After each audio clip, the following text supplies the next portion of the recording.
and welcome to The Brood. Tonight we're going to be talking about pregnancy horror. I'm here with Chris. Hi. And Josh. Hello. And my name is Letitia, as always. And we're going to talk about a thing we kind of touched on towards the end of our last episode on witchcraft, the idea of the sort of female monster. And we asked the question, what is the female monster? Is it the witch? And in looking at this pregnancy horror genre and some of the literature around it, it seemed like the original female monster could be the mother. That's one of the theories. So we're going to kind of frame the conversation a little bit by talking about a few critical points of view. First off, we're interested in the concept of the abject, which we get from, I think it's Julia Kristeva, is that the name? I think that's the first name. And Barbara Creed has kind of taken that into film criticism, specifically horror criticism. And so maybe we can talk a little bit about the abject, and then we can kind of get into the films. But from my understanding of that term, it seems like it's basically pointing to what we reject, what we say is not us, what sickens or disgusts. That seems to be kind of the area that it's in. And Creed really connects that to the maternal and to the reproductive. But how do you guys understand the abject and how this fits in with this topic? Well, I took it to how it connected with the pregnancy horror, as pregnancy as this can be viewed kind of, in this, if we looked at it like in a negative way, like as the abject, as it's like a recognition of the body. Mm. And it seems like what the abject seems to do is this actual corporeal realness of the body is seen as a threat to, what we'd call the symbolic order, and kind of brings us back to our physicalness. And I think the kind of, the way the abject embodies that is through like things like, feces or blood or I think Kristeva says the corpse is the is the original abject. I don't know if it was, I think possibly. And just things that I guess remind us of our own mortality and like physical nature. And so I think that is pretty clearly connected to pregnancy, which I keep thinking of as, and I don't know what this says about me, but the original body horror, mm-hmm. in a sense. Yeah, and I spent a long time going through here just kind of thinking about it as synonymous with, the icky. But I do think that there's a little bit more to it than that, it is, Chris, you mentioned the symbolic order, and I think that it's all the things that kind of interfere with the symbolic order, but as understood mm-hmm. through the symbolic order. I mean, like, they're all very socially constructed kind of icks. They're the things that remind us, as you said, of our own embodiedness and our own kind of mortality, which really kind of interferes with all of the symbolic thinking that we've built up about ourselves. I don't know. Where I am right now is that I'm kind of starting to draw a line between, like, more of an instinctual horror, like a real, genuine horror which hopefully we can talk about more as we get into the movies, but things that seem to me to be genuinely horrific from a less socially constructed way. Whereas I think of the abject as being those things that I guess are more socially constructed. They're very Freudian. Which are kind of consciously kept out of our, day-to-day thinking, and this kind of, and like what we were calling the symbolic order, because they are reminders in a sense, but they're societally deemed. The only thing I think is possibly maybe like troubles that a little is like the corpse aspect, but then again, I mean, like culturally, that is something that we're not comfortable with. Other cultures are a lot more comfortable around the dead. So I guess I definitely can see where you're coming from. Well, it's definitely like a Western culture thing, and yeah. So other cultures I think don't have this difficulty with the separation of the sort of animal self or the self that will decay and die, and the human, I'm using air quotes, the human rational self. And I think that's kind of what's being pointed to. And there's a good quote that's talking about this societal versus self thing from Kristeva. As the ego is to the object, the superego is to the abject. And so I guess my understanding of that is the sort of subject-object split, the sort of when we do that. But this is more like the world of ideas versus the things that don't fit in that. I don't know. What do you guys think of that? Does that kind of align with what we've been talking about, that definition of the abject? Yeah, I mean, I think in a certain sense these things that don't fit into a kind of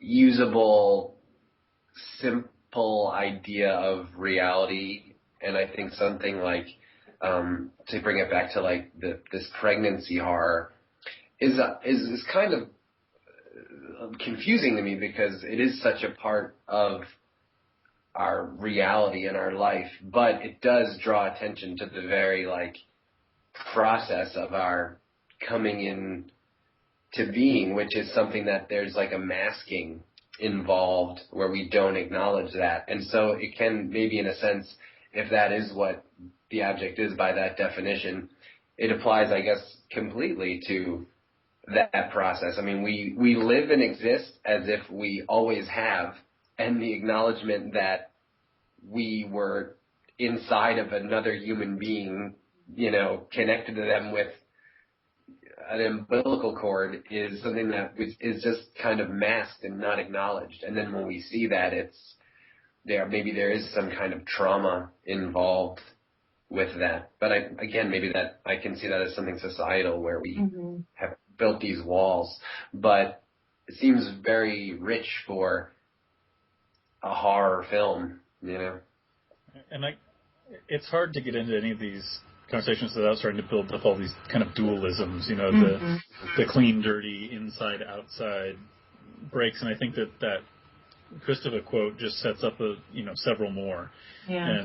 And I think that, you know, that idea of I don't know, I want to throw out an even more troubling one, something like the primitive versus the civilized, you know, kind of a more basic ego-driven kind of understanding of the world sees the things of the world, the object of the world. It's, you know, there's me, and then there's the object, and so that superego is to the abject is more like is less about subject object and more about structure. Structure. It's about everything's abstracted now.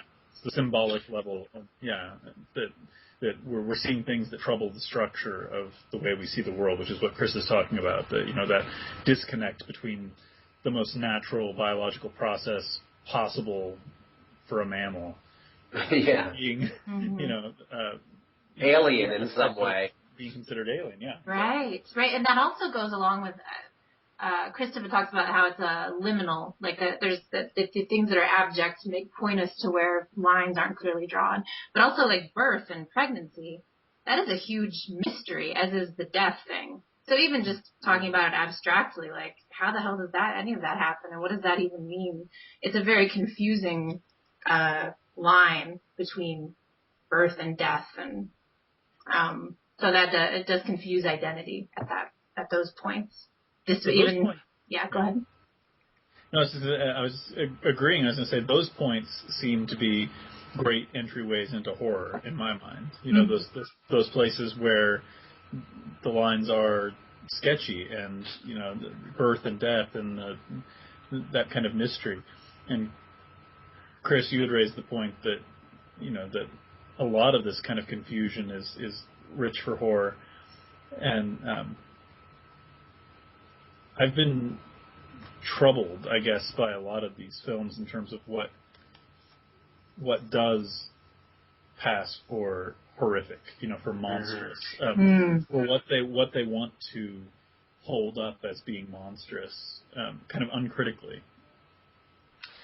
Yeah, it's strange that it's almost like the horror in some of these is more just the idea of something we're supposed to perceive as grotesque and less like a identifiable monster, even though they are. But I think really the horror that a lot of these are tapping into is this pregnancy, birth, this natural process, how we're kind of maybe, conditioned in a sense through ignorance to find it alien and kind of horrific in a way. And I was going to say that the object and subject-object kind of split I find problematic as well, but I can understand it in ideas of like the abject and like Creed's article through like a feminist lens that needs a kind of, is needing a kind of structure to kind of identify something that is problematic to react against in a way or to question, because I feel like a lot of what this is getting at is trying to unpack the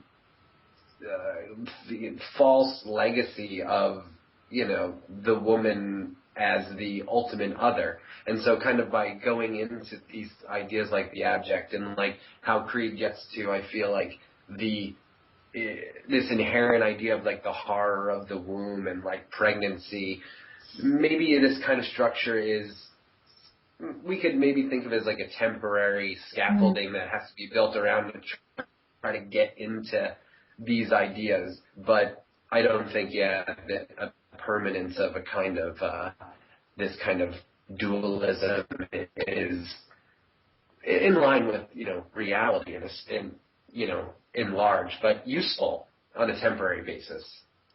Well, I want to say yes, and I know I think this will all be a lot easier when we can ground it into some talk about movies, but one of the questions that I have is, is this a useful, reading of Freud, or is this a useful reading of these films? Because it seems to me that angle is going to be very critical of Freud. It's going to be very kind of hostile towards those ideas if we're coming at it from a more feminist angle. But if you hold on to that same perspective, a lot of these movies that we're going to talk about kind of fall apart in terms of representations of the monstrous or something. Yeah. Well, let's move. Do you guys want to move into the movies? I think that might be a good place to move into them. We're going to talk about 3 movies. The Brood, It's Alive, and Grace. And so, let's see how much this all holds up. First, we'll start with The Brood. I think that was yours, Josh. Do you want to give a little bit of a summary and kind of enter us into that movie? Excellent. Yes. So The Brood is our main man, David Cronenberg's 1979 film. And it's kind of a vicious little film. And essentially we follow a father and husband. He has a young daughter, and his now estranged ex-wife is taking part in some rather radical kind of psychological therapy to deal with a lot of kind of childhood trauma, childhood abuse. There's lots of kind of talk about the abuse at the hands of her mother, and there are allegations that she's hurt her own child, and obviously this family's kind of splintered. In the meantime, small, strange-looking children start appearing out of the woodwork and murdering people in rather grotesque ways. And I don't know there's any way to talk about this movie without kind of spoilering here, but it turns out that these creatures, these kind of sexless little homunculi or something have been, as a result of this therapy, are basically being birthed directly from the wife, who's basically able to, I guess, embody all of her anger and trauma into these creatures that go out and exact her revenge and enact her anger. That kind of the penultimate scene there was where we actually get to kind of witness her birthing these creatures in a classic scene, I think. So a very, very strange and troubling version of the mother here, obviously.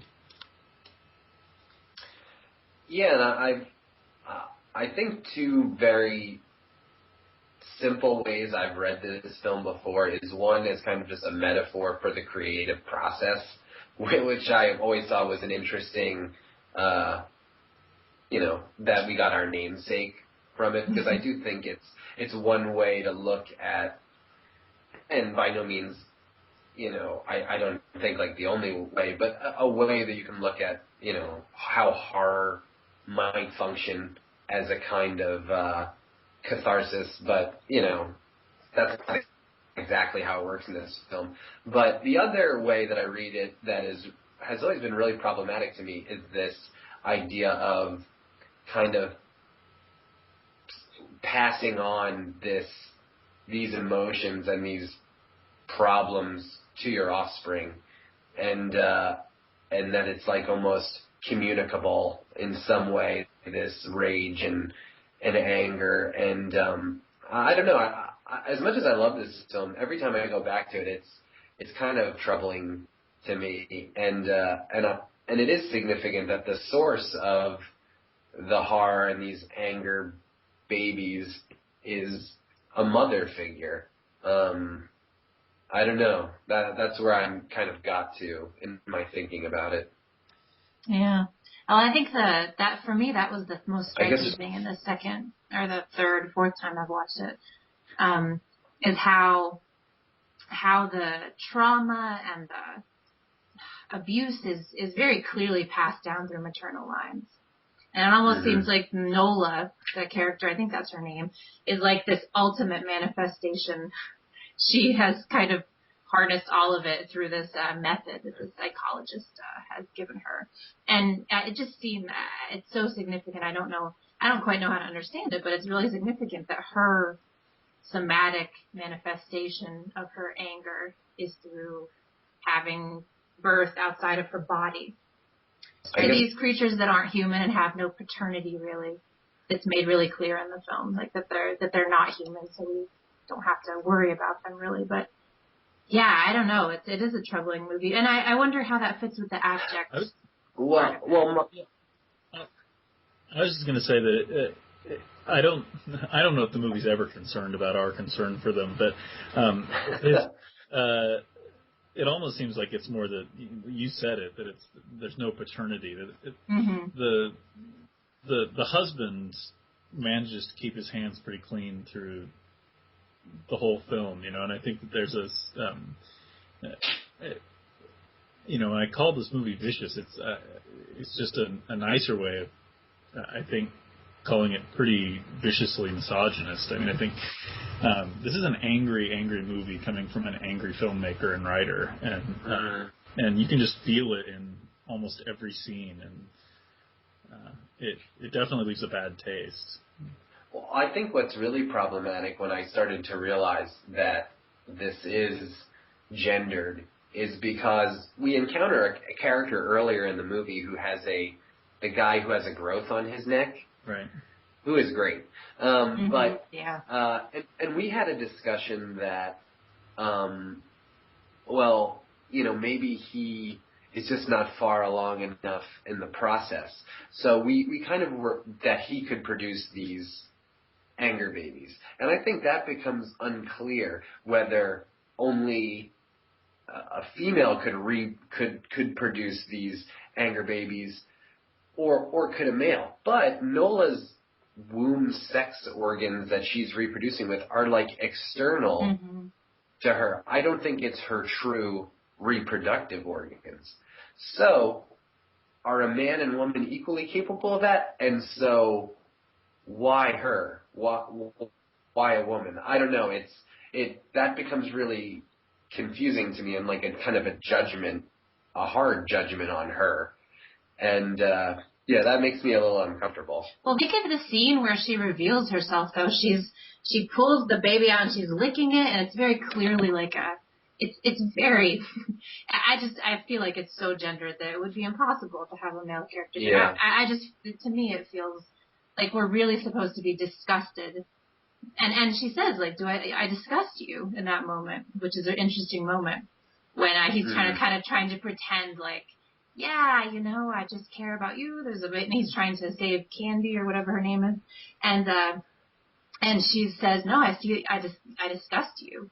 And it's her sort of animal licking of this thing, and the fact that what is usually internal is outside. Yeah, I don't know. Yeah, I think the animalistic part is pretty important there, and it's funny because when we, if you think about this as being like, if she were birthing her puppies or something, we'd be trying to keep the father away or something, like in terms of like a danger to the babies or something. But she's powerful. I mean, she's the queen alien at the end of this movie. She's this kind of majestic, sprawling figure that's just kind of overflowing with fecundity here. She's got anger that will last her forever. And I think and I feel like there could be something really like positively powerful there if her brood wasn't murderous and angry, because I could see another Cronenberg having this guy face to face with this process, and her statement of "do I disgust you" is more a judgment on him, because this is a filmmaker that has almost been begging us to come back to our flesh in a certain sense and understand it in a different way. And then I always have thought this is it's so him, but it's very out of character for him. Because, our male, protagonist is face to face with this kind of, this natural, in air quotes, process, and he's discussed it, and we're supposed to kind of be with him in that moment, and it just doesn't seem like right for some reason. Well, is she I guess I'm always wondering who the monster is in these movies, if we can use the word. I don't know if that always fits. But it seems to me in that moment she's kind of presented as a monster.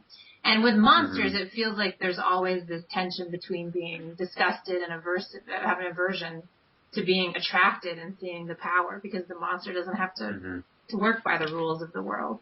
And that's the place where I could see that could be happening, but I don't think the film I think that the woman who plays her is such a good actress that you do feel her power in that moment, like, wow, she has a lot of power. Yeah. But I don't know that the movie is really letting that flip side in as much as I would have been interested in more of that. Like, what is the power of this animalistic, maternal, whatever that we're setting up here?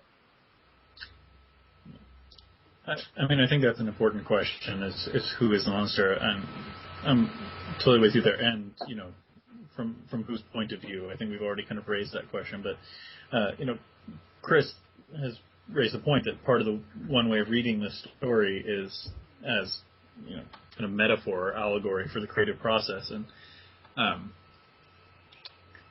that, that this movie really is Cronenberg's anger baby, and that, there's, which is also, another kind of, sexless creation, so that it does make it very strange that that does seem to be so gendered within the narrative. I think that there is a kind of the ambiguity enters this film for me because, like you were saying, Nola's performance is so good, and she's so human at through so much of the film, and I think she does, you get close to her and have feelings, and I think there is a, dimension of ambiguity that this presents that I like that about the film. But I think we've talked before about, horror being can be a very conservative genre, and those ideas are based a lot of times on very black and white thinking. And to have, just that whole characterization does throw this idea of the monstrous. It makes it really difficult, because there is a human being at the center of that character, but something monstrous is happening. But I think it would take a really bizarre viewing of it to really have contempt for her or want him to kill her or something, so as much as it is a very nasty movie, it also feels like a movie that is still grappling with a lot of confusion. Mm-hmm. I think so. I think that Cronenberg's avatar in this movie is the Oliver Reed character, the director, who, really just works people through their traumas, through role play, and asks them to, to actually bring their pain forth in a bodily way.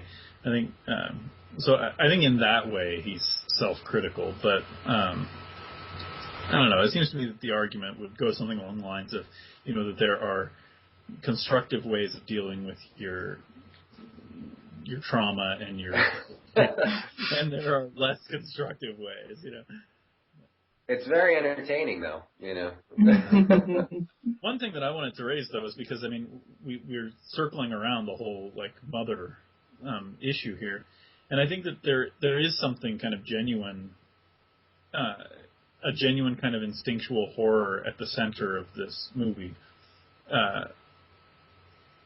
which is that fear of what we pass on. Mm-hmm.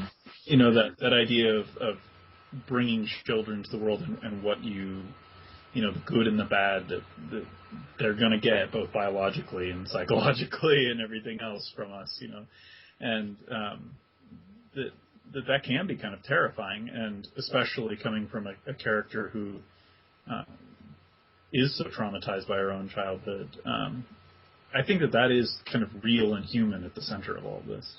Yeah, I agree with that. I really like that part of the movie, and the way the child actress plays all the how she's traumatized continually throughout the movie. It's just over and over. And in the end, I don't want to spoil it, but I guess it's not a big thing. But you do see that thing moving under her skin. You guys know the ending shot of the film. You see something in her body. And I think that the father character, although he's kind of a weak character in comparison to everyone else, there is this sense he's just standing there watching this process that he can't fix it. He can't really save her from psychological trauma at this point. It's over. He can't do anything. And so I think a lot of his anger is this helplessness and not being able to intervene. And that seems to be a thing the fathers in the movie, because Nola has that complaint about her own father. You couldn't protect me. You couldn't help me. And so there is this thread of the father being sort of unable to undo the damage of the mother. Specifically in this movie, I think but I think it could be broader, just being unable to undo damage.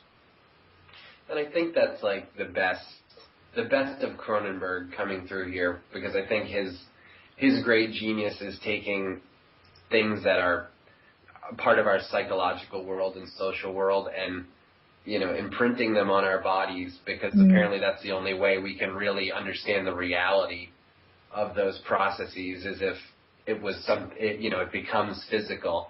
And I think I like the movie as kind of this idea of trauma, or what we're going to teach our children, or our psychological kind of legacy, how much that is affecting them. I think maybe just some of his other concerns and a little bit what he was dealing with kind of got in there too, you know.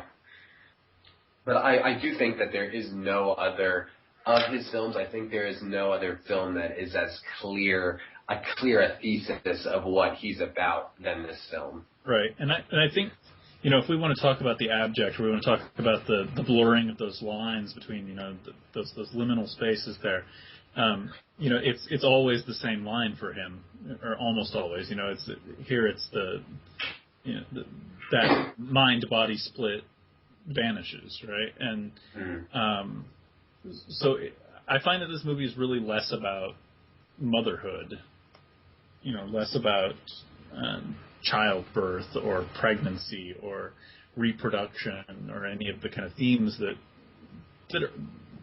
are presented to us in kind of a almost an allegorical fashion, and more about that line about like I think you said it pretty well, Chris, that embodying of those anxieties. And so I don't find that my horror in the film is directed toward any of the kind of maternal elements here. You know, certainly some of the, you know, in that scene where she presents herself, there's something, you know, jarring about the animalistic quality of it, but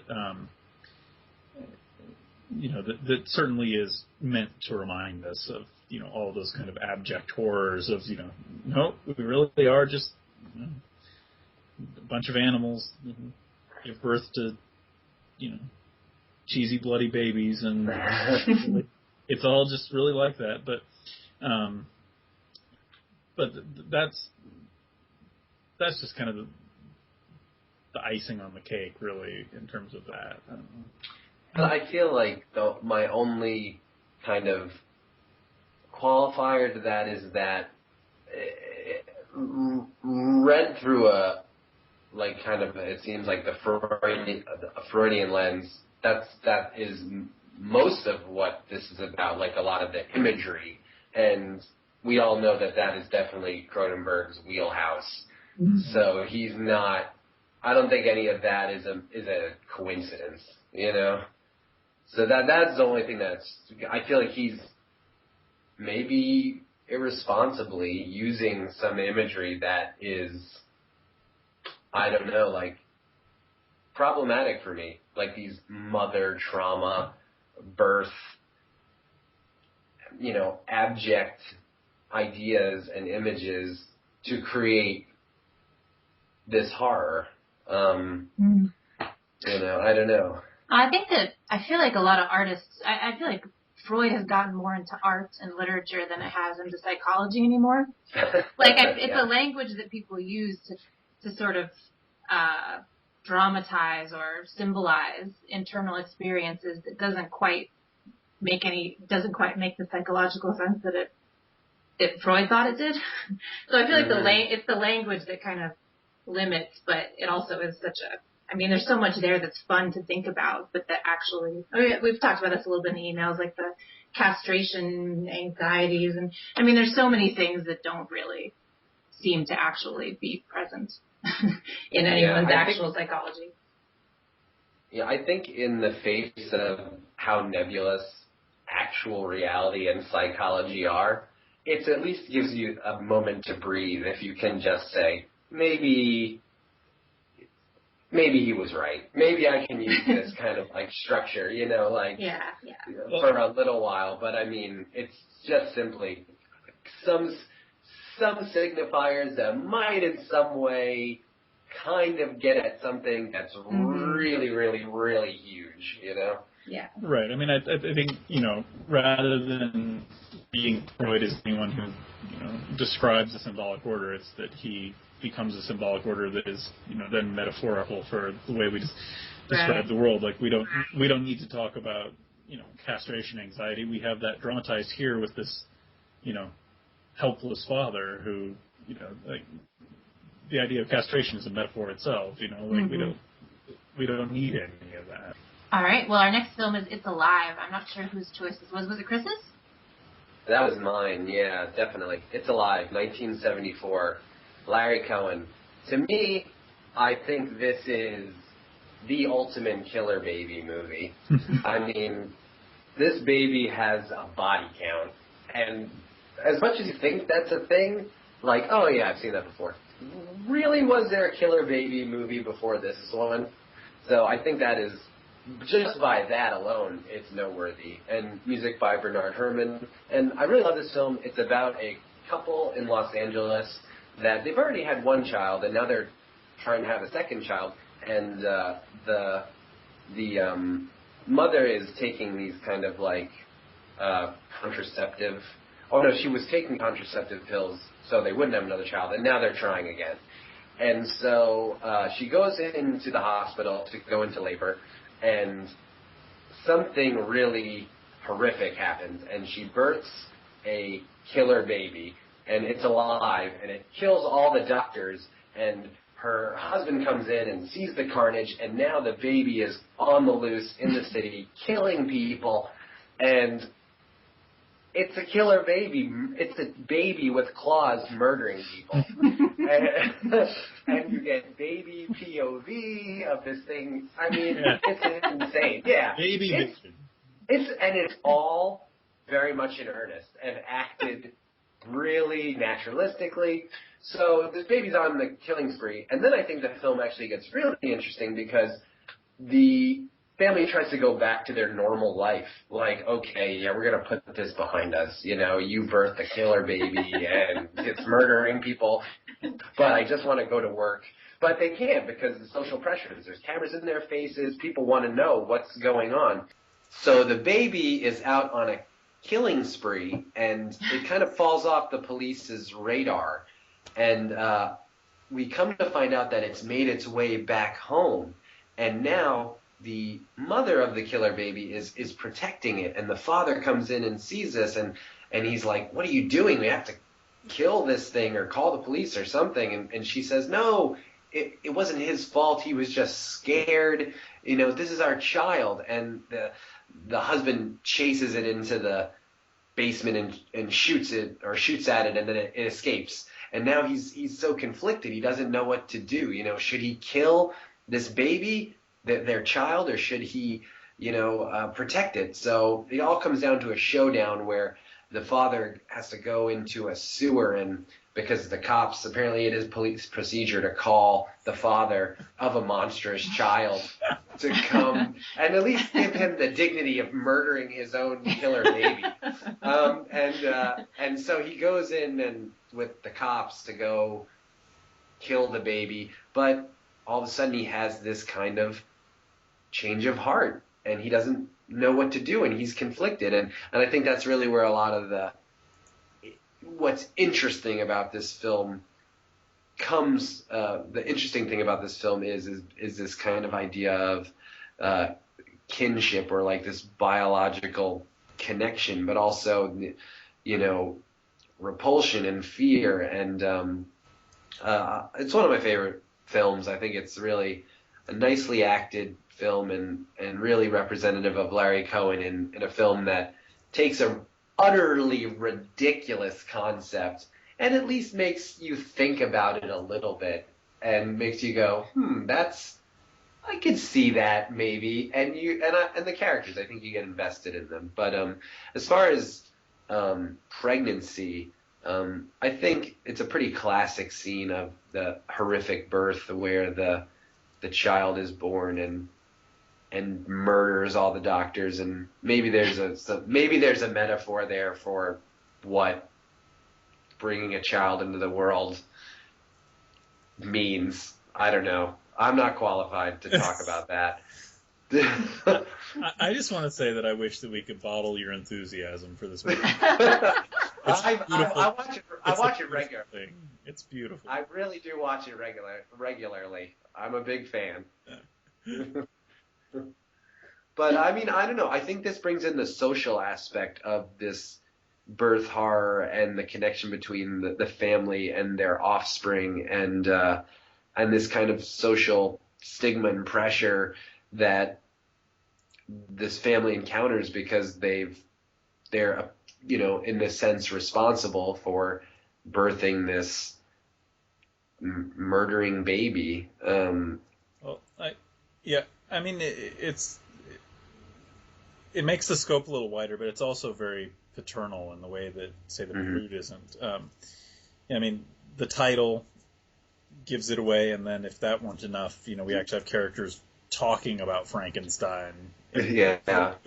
This really is what this movie does is point out that Frankenstein, which is kind of a seminal horror story, is really kind of fits into the mold of what we're talking about here. It's that strange power of creating life. It's kind of at bottom connection to death, and the dangers of all of that. And Mom, I think, gets kind of shuttled to the side in this movie, and this is really a father's horror movie, and so we get to see what it looks like to create this monstrous life from Dad's point of view, which involves a lot of kind of like sitting around in the office with your coworkers and stroking your chin and going, I don't know, this doesn't look good, guys.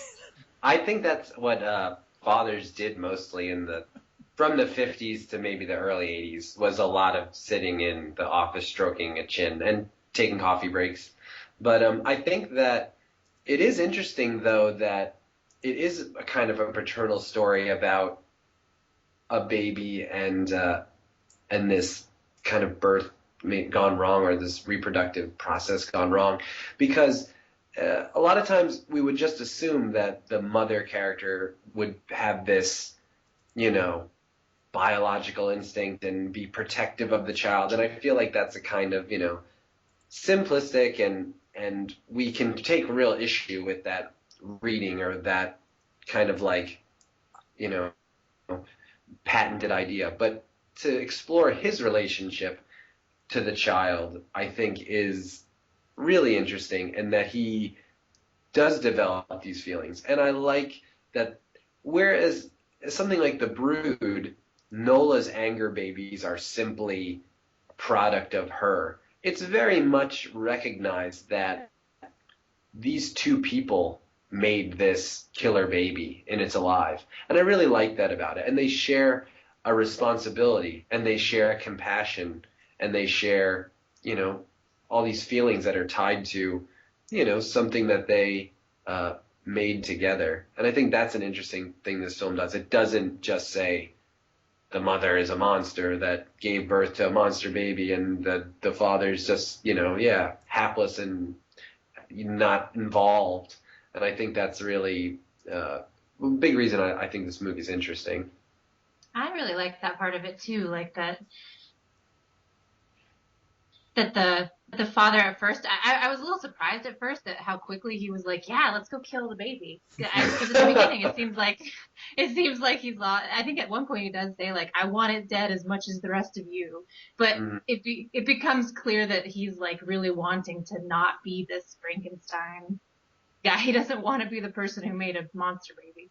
But as it goes on, that gets more complicated. And I love the ending scene. I thought it was sort of sweet, where he's in the sewer with the monster baby and it's crying, and he's like, oh, and he realizes, yeah, this is my baby. It's a monster, but it's my baby. So I really liked that part of it. And I liked that it didn't, you mentioned this already, but it doesn't make the mother monstrous.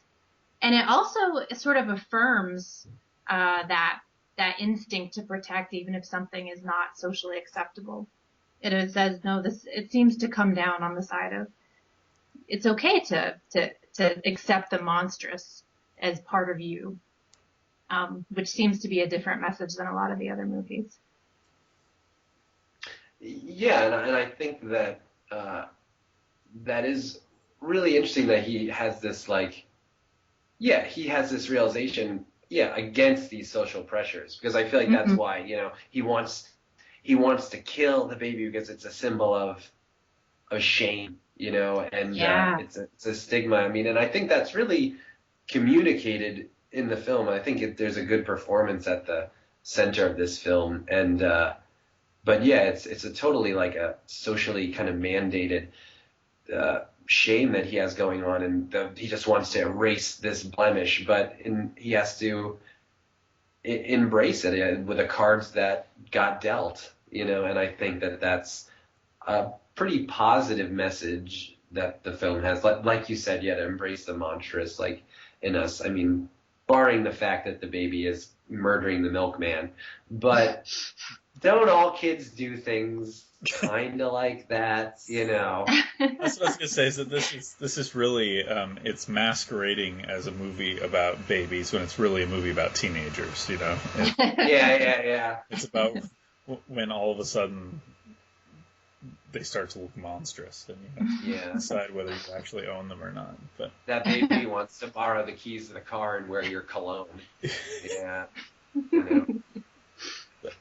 I mean, if that's to problematize a little bit your rather sunny reading, as we do have the like, why can't we all just get along?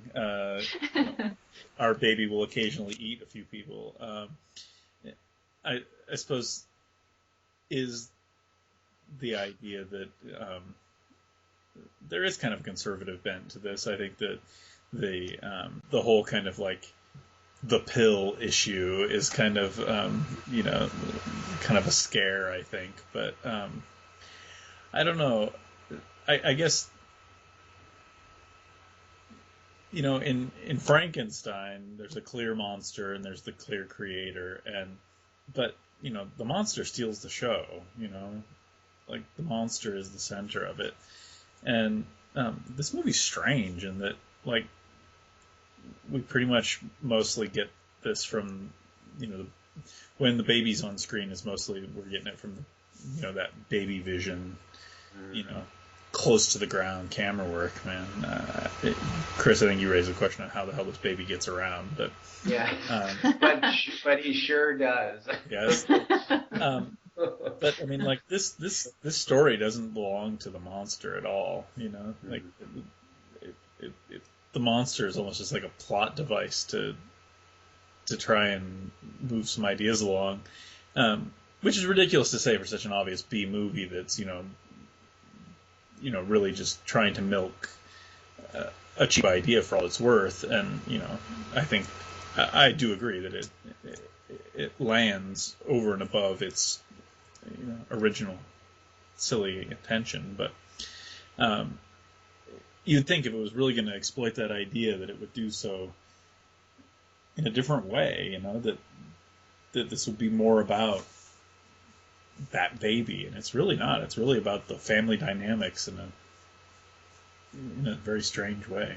I think that's interesting, though, because there's really no abject in this film, which we were talking about earlier, and it centers the drama.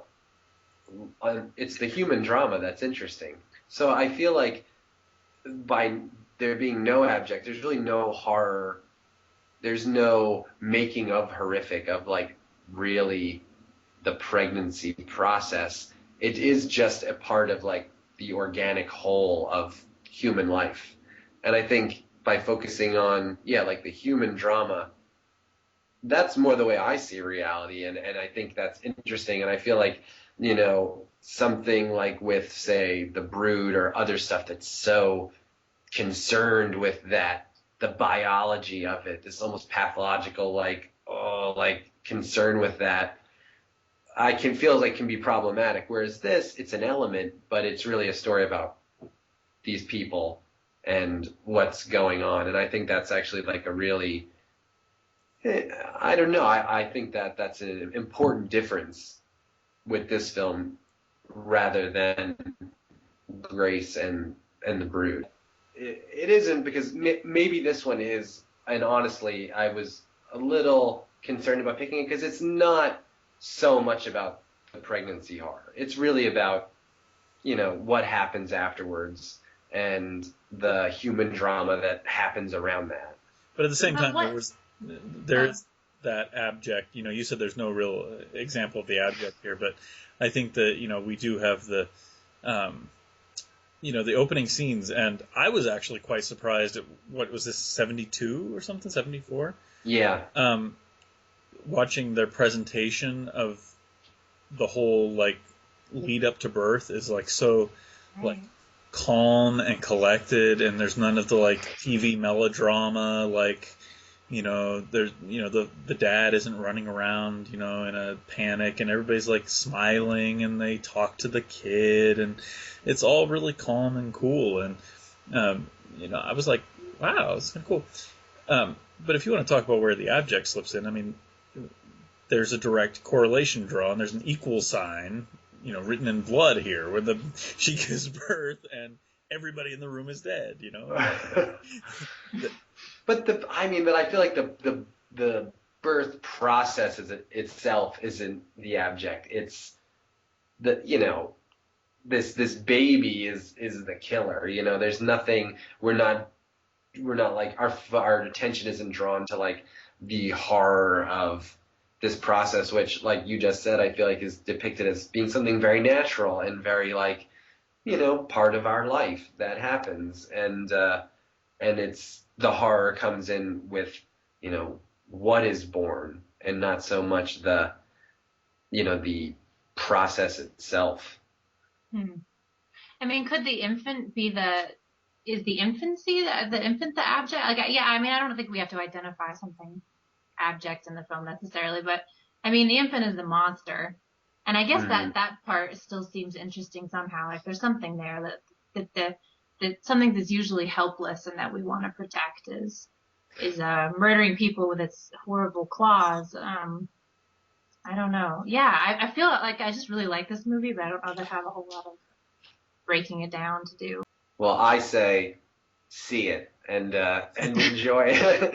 See it, enjoy it, watch it with your children, and if you really want to teach them, about the birds and the bees, this is the movie to sit down and show them, and be like, It does have a wholesome message.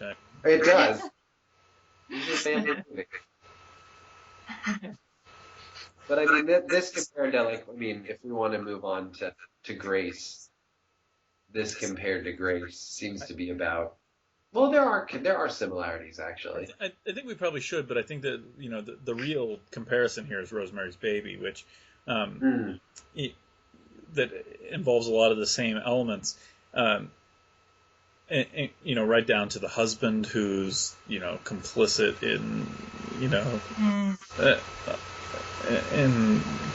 in a very different way, in a more damning way, but Rosemary's Baby obviously focuses very much on the mother, and not as a monstrous mother, not as a not as the monster herself, but very concerned with how the process and a pregnancy and it seems to me like It's Alive borrows probably more from Rosemary's Baby than, say, The Exorcist. But yeah, shifts the focus so much that it's they seem to be about completely different things. It seems like Rosemary's Baby, the pregnancy is really focused on as like being a problem from the beginning. And that's something that occurred to me in It's Alive. Like, you get no sense that the mom's like, this baby feels a little weird, or sure is kicking real sharply. Like, there's no sense that she has any inkling that there's something wrong. Whereas in Rosemary's Baby, it's like you're getting down on bloody meat and things just seem wrong right from the beginning. And there is more of a connection to the sort of mother as the incubator being possessed by some other creature. Yeah. Well, I think that they both deal with this social pressures. Like, one is before the birth and one is after. And I really like that about Rosemary's Baby, that it's a post, it's a film where we have like our main character is trying to almost naively like recreate this dream of domesticity of like, I'm going to have my baby with my wonderful husband and everything's going to be perfect. But this movie's made in 1968. So it's like, she doesn't have the luxury of really being that naive. And so I think that's interesting that all of a sudden these social pressures start to come, and they're kind of these caricatures of these monstrous people that want to be involved in pretty much something that is going on in her body and is something between her and her husband. And I find, this societal angle to Rosemary's Baby very interesting. And I think that it shares that with It's Alive, where the pressures are really coming from outside, mostly in that film. And I think, when we move to Grace, we see that in Grace as well. I mean, it's a very explicit kind of addressing of those ideas about the politics of birth and like societal ideas about what is acceptable and what isn't. And but it mixes that with some actual pregnancy horror, which I think those are interesting things about that film. Mm. Well, do you guys want to move on to Grace, or anything else you want to say about the Rosemary Baby, It's Alive connection? Let's move on. All right. Well, my pick was Grace. I think it's a pretty recent movie, like in the 2000s at some point. I can't remember exactly. But it's about this woman and her husband. And I'm going from memory, I don't have my Wikipedia in front of me. But I think that she's someone who's had a history of problems with pregnancy, but she's pregnant and she's very happy about it. And very much embracing a kind of like natural pregnancy, like having a midwife and all of that. And in the process of they go to the doctor, she's having some pains, and on the way home there's this accident and her husband is killed, and the fetus is killed, and she decides to keep it and give birth naturally at some point later, and that happens, and the implication is that she kind of wills it back to life, but when it comes back to life, it seems to only drink blood, which is a problem. And so the rest of the movie is kind of her in her house, kind of trying to figure out how to take care of this baby that has this strange thirst for blood. And there's this mother-in-law character who comes in periodically to kind of tell her what to do, or just to tell her how to be a mother. And throughout the movie there's this tension between kind of the more natural, kind of hippie way of having children and giving birth, and the medical doctors. And there's just a lot of kind of they're not parallels, but binaries between those two. Yeah, I think that's all I need to say. We can get into more specifics, but what did you guys think of this one? I thought there was, I think we all are kind of in agreement with this, that there's, there's some interesting ideas going on here. As a film, I don't think it's a great film. I think it's like kind of stylistically middling, and the performances I don't think are very good. But I do think it does like at least broach a couple ideas that were of definite interest to me. And I think this kind of midwife angle to the movie, and this kind of like hospital versus a more natural kind of birth was, to me, the most engaging part of the movie. I mean, there's a real kind of like drama there, and something really, I felt like, it was engaging. And so that I thought was really interesting. Then kind of her carrying this,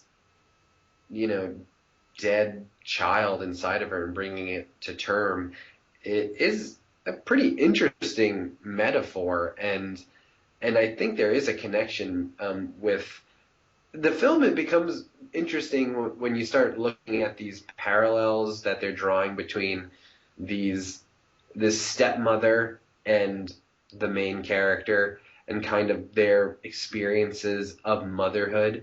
And I think that is an interesting part of this film, where we have, they're opposed, but at the same time they are experiencing this same kind of desire to hold on to something, being a child, that's gone. And I think I mentioned this to you guys. It felt like there is this element of like postpartum depression, like that this movie is kind of dramatizing in a kind of, twisted way. But yeah, I didn't love this movie by any means, but it at least got my brain going about a couple things. And that postpartum depression thing kind of hit me hard. Yeah, I really feel like, we can take a movie like It's Alive, which is, pretty low concept, and we can bring, I don't know whether we did, but we can bring some kind of critical insight to it and apply some ideas that, to hash it out a little bit. And my feeling is that Grace starts there, like it's about a writer attempting to dramatize some big ideas, and I just don't think that's nearly as successful. I think the characterization really suffers, and it's a pretty ham-handed film all around, but I do agree. I think the early going is actually much more interesting than later on, and I think that where the horror, as far as I was concerned, came into the movie was in that there's a scene where she's it looks like she's going into labor, she's having complications, and they're all ready to the doctor's ready to rush her off and get this baby out, and the midwife comes in and puts a stop to it, and that all felt really real and genuine and scary. I mean, it's like anybody who's ever been through having children will recognize that these are real things that that you worry about and that happen, and all completely outside the realm of a horror film. Like where the movie was more horrifying was when it was not employing any of the tropes of horror, and as soon as it started trying to go that way, it felt like it was just really kind of floundering. The thing that I when I first watched it, I thought, okay, there's lots of interesting things here, and then later on, even the more I thought about it, the less I liked it. And I think a lot of it is about this, like you were saying, that it seems to stop being interesting halfway through, which is a problem with the movie. But I really dislike the mother character, whose name I can't remember, and why would I? Because there's nothing to her except for, and I think this is a problem. If this movie feels like even maybe as perhaps misogynistic as The Brood, in that I feel like the two mothers we have, Grace's mother and the mother-in-law or stepmother, whichever she is, they both seem to be completely defined by their maternal instincts, and both seem to be kind of really, there's something off-kilter about that. The movie makes that, like, the maternal instinct monstrous. Like, Grace's mother wants to keep this baby and keeps it alive and feeds it blood, and it's clearly not, there's something unhealthy about that is implied. And the mother-in-law, she is another kind of monster. And the more I thought about these two female characters, the more I wondered what exactly the movie is doing with them and their relationship to this infant. I don't know.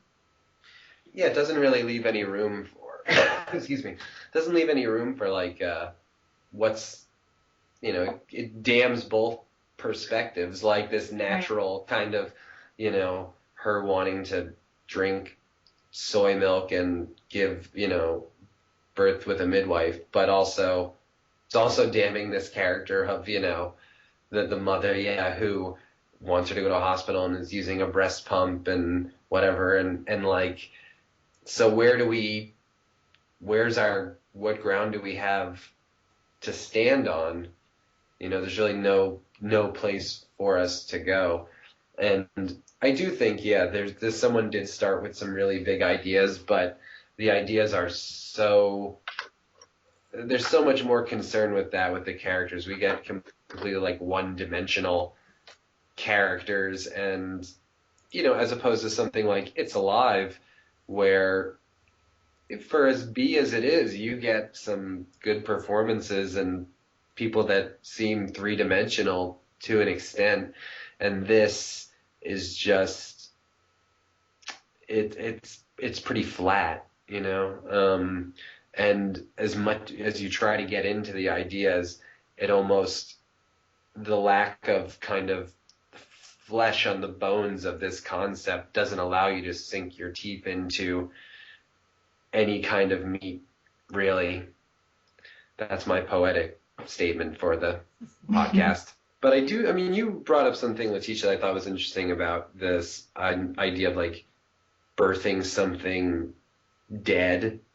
And that's really, there's something interesting to me about that and this birthing of what essentially turns out to be like a vampire.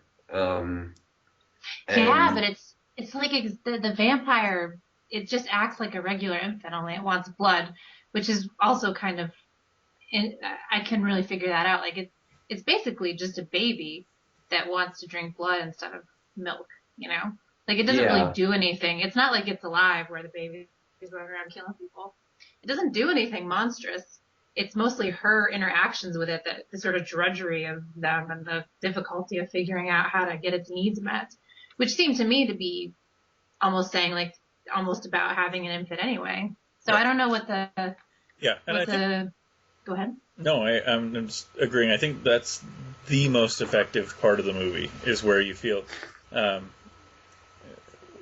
oh yeah, you know, the vampire baby that, you know, has not only wants to feed off of you, but, you know, requires your attention 24 hours a day and is maybe sick and, you know, you're trying to keep it safe and clean and all this and how, you know, draining that is.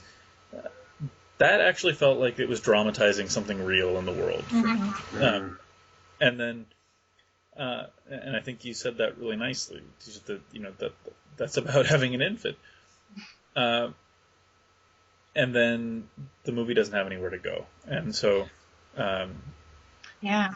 And more importantly, it doesn't have anywhere to go except for, you know, we have to kill some people, but it seems to act out a kind of like very overt kind of rejection of everywhere that she began in the movie. You know, like the idea of her like vegan soy milk kind of lifestyle is just, you know,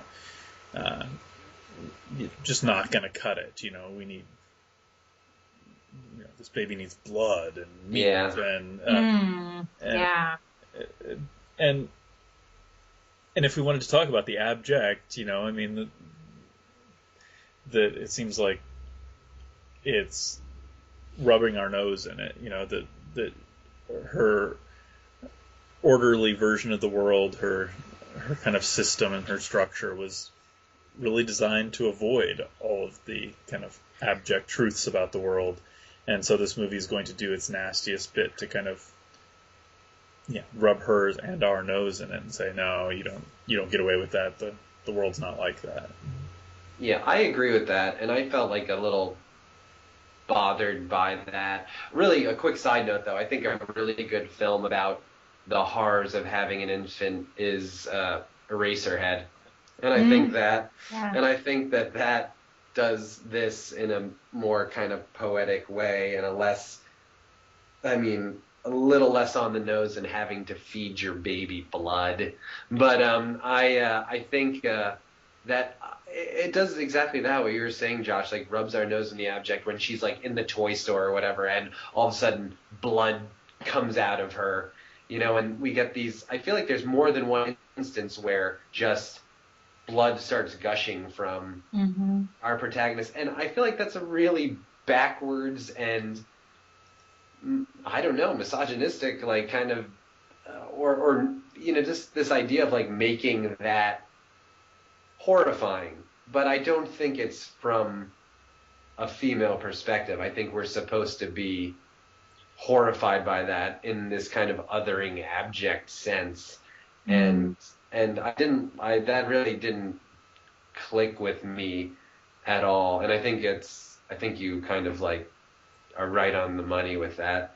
Josh, where it's like she's like in her world of, just the film paints it as this naive like belief that she can have this kind of pure and organic, life process. But no, like, I mean, this is almost like this is like, yeah, really textbook kind of abject scenario. Yeah, the movie wants to punish her, and that's something that didn't feel good. But I'm thinking now of the opening of the movie is a sex scene, right, with her and her husband, and it's like a super depressing scene in which she's just sort of staring blank-eyed in the middle distance. And I think from the beginning we're supposed to hate her. I think we're supposed to think that she's somebody that does need to be punished. I think that's what the movie is setting up, even from that beginning theme. Yeah, that's definitely like that. That really struck me as odd. Like, I'm like, so what am I supposed to see about their relationship? These people don't love each other, and she's just interested in having a baby at any cost, and she's not a sexual being at all. That really was like set me up to think there would be something more to their relationship, maybe. I mean, like we were going to get some insight into that they had some kind of issue or something, but no, it was just the evil stepmother and his dockers, Except that, the other number one reason to punish a character in a film is that she also has this history with, this other woman. Oh, that's right. So, we also have to, she's got to pay for that too. So, it's amazing how, in the realm of all these films that, I haven't seen one by a woman. Yeah. Written. I mean, obviously it's not amazing when we look at the demographics for who makes movies. Mm-hmm. But still, I mean, just like the number of films that kind of circle this concept, written, directed, created by men, that, I think that's interesting, that there are enough kind of guys out there that think that, babies are scary, yeah, action is terrifying, that's a kind of it's actually a thing, No, it is interesting, and we did talk about lenses of like what are these films through like the lens of a male perspective on birth, or like are we with the female character? And like I think that it seems unanimously male, no matter what, even Grace, the entry of like the abject into that film completely, throws off any possibility that this is, not any possibility, but I mean, it makes it problematic that this is a woman's perspective. And yeah, I would like to see another kind of film dealing with these ideas. Well, do you guys feel like we've talked about Grace enough, or any last thoughts you have about the entire genre or this movie in particular? No, I definitely feel like I'm done with Grace. Yeah. I mean, to me, what's interesting is that about this as a genre, if you could call it that, is just how radically different most of the films are. Creed brings in Alien and other things that Alien in many ways seems to be more about the monstrous mother than Grace does, than any of these, that the way those ideas and those images creep in can be a lot more subversive and kind of under the radar than, whereas a movie like Grace just is going to batter you over the head with them the whole time, and much less effectively. I guess what is interesting to me about these films is that the source of the horror or like the place of monstrosity is like more fluid, but I don't necessarily think that's a good thing in a lot of these films. It just does seem confused, and kind of potentially othering, or like could definitely be a negative thing. And that's interesting in a sense, but all these films, there isn't one scenario where the mother knows that she knows or desires to kill her, the killer baby, or this monstrous thing that may have been given birth to. And I think that's making all these films are kind of making, at least on that subject, the same argument, which is this kind of essentialist, I think you brought this up, Letitia, fairly conservative view of like this naturalized, non-rational female experience. And I think that is that's problematic for me. But yeah, I mean, again, like where is the horror? It's hard to pinpoint the horror here. Yeah, and I think that there's two schools. There's the side that sees motherhood and reproduction and all that is in itself abject and monstrous and creepy, and a lot of these movies I think do that. Or there's what I would consider the more genuine kind of monstrous mother, which is more of the character who rejects the maternal role, the Medea figure or something. And in many ways, the Brood does that better than any. She really is that kind of a figure in a lot of ways. Powerful, scary, and kind of subversive when it comes to her role. So, and therefore much more interesting than the others, Yeah. Yeah, and that's a kind of powerful figure, a figure with power that I think is not being used a whole lot. What I was curious about, and I wish I'd seen more of these movies, I'm more curious about the films that use pregnancy in a more realistic way, like a horror movie I feel like the French movie Inside, I had the thought that it would be like this, like more about the vulnerability physically you feel when pregnant or being threatened or having your body threatened in a more direct way, but I didn't see that movie, and I'm not sure that there's many movies that use pregnancy as a sort of literal, like this is literally what's happening. Right. I think there's still, because there still is this maybe abject fear of that, or it's taboo, or it's something that's has two sides to where it's so, it's something like so sacred that we can't talk about or depict in that light, but at the same time, it's dirty in a certain sense. So it's like it just exists in this middle to where it's flanked on both sides. We can't really get into it, Yeah. Well, all right. Do you guys feel good? Do you feel like we've wrapped this up? Yeah, I feel like there's, we've talked about I think there's some really strong movies in here, and none of them help me understand our starting place at all. But I'm okay with that. So I think that just shows that this is still something that